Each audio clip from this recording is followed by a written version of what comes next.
বাংলাদেশে মানবতা বিরোধী অপরাধের নামে যে বিচার হচ্ছে এ বিচার আন্তর্জাতিক মানে উন্নীত নয়।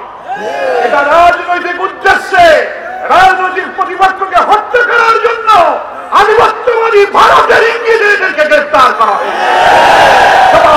ইসলামী ছাত্র শিবিরকে দমন করার কোন পথ না পেয়ে আওয়ামী ফ্যাসিবাদী খুনি শেখ হাসিনা আদালতকে ব্যবহার করে আমাদের মৌলানা নিজামী, আলী হাসান মোহাম্মদ মুজাহিদ, কামারুজ্জামান, কাদের মোল্লা, মীর কাসেম আলী সহ তিলে তিলে অধ্যাপক গোলাম আজম, মৌলানা কে এম ইউসুফ, মকবুল রহমান, আমাদের মৌলানা সুবহান, সাতক্ষীরা আব্দুল খালেক মন্ডল সহ 70, 80, 90, 93 বছরের বৃদ্ধ অনেক মানুষদেরকে ফাঁসিতে ঝুলিয়ে হত্যা করা হয়েছে।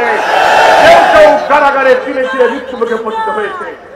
সেই বিচার আন্তর্জাতিক মানের ছিল না, এটা ছিল জুডিশিয়াল কিলিং।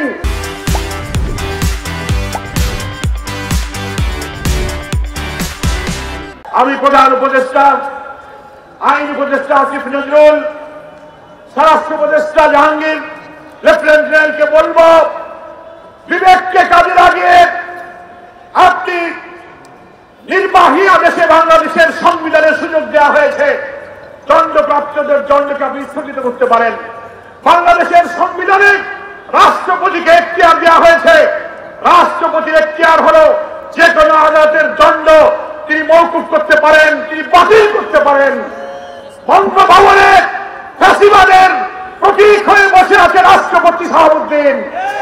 আমরা বলবো আপনি এই ফ্যাসিবাদের জুলুম থেকে বাঁচার জন্য একটা সুবিচার করুন, আজাদ সাহেবের দণ্ডকে আপনি বাতিল ঘোষণা করুন।